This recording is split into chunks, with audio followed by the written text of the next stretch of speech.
Once you've completed the bulk fermentation process, it is now time to shape. For this demo, I am prepping 2 lemon zest blueberry loaves. I haven't made them before, but I'm really excited to test it out. I first sprinkle my surface with a little bit of rice flour. Rice flour is gluten-free, so it's the perfect non-stick. You'll know your dough is ready to go when it's still domed, it's a little jiggly, there's some bubbles forming on the surface, and it's almost doubled in size. Now it's time to dump onto your surface. I like to try to do this naturally, but sometimes it takes a little bit of extra effort.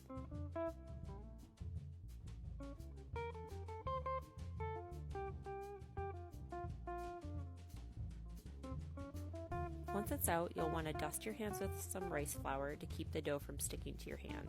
I'm kind of loosely just shaping this so that I can cut it in 2 with my bench scraper. Once you've cut them and they're about equal, I don't use a scale or anything, I just kind of eyeball it, set one aside, and begin shaping your first piece of dough.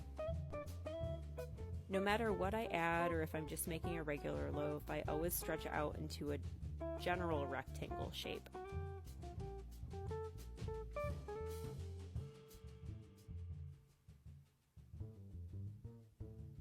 Now if you're adding inclusions is the time to do it. Here I'm adding sugared lemon zest and blueberries. Add your inclusions very generously across the entire surface of your dough.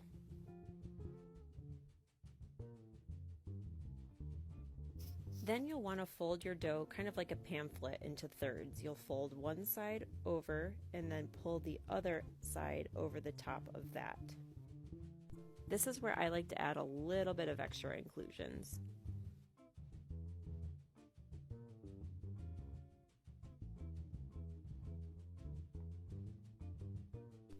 Once everything is added, you'll take one of the short ends and roll it up like you're making a giant cinnamon roll. Now we begin shaping the dough ball. I use a push-pull method.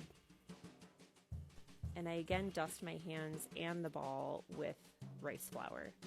I scoop with my right hand, that's my dominant hand, and I kind of use a downward pressure pull to pull it back towards my body.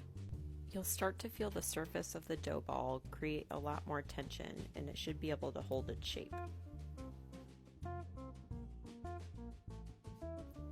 Once it's ready and good to go, you will put the pretty side face down in a seasoned Banneton basket. This is just seasoned with rice flour. I cover these with a disposable shower cap and keep them in the fridge to cold ferment for about 8 to 12 hours. Continue on with your second loaf.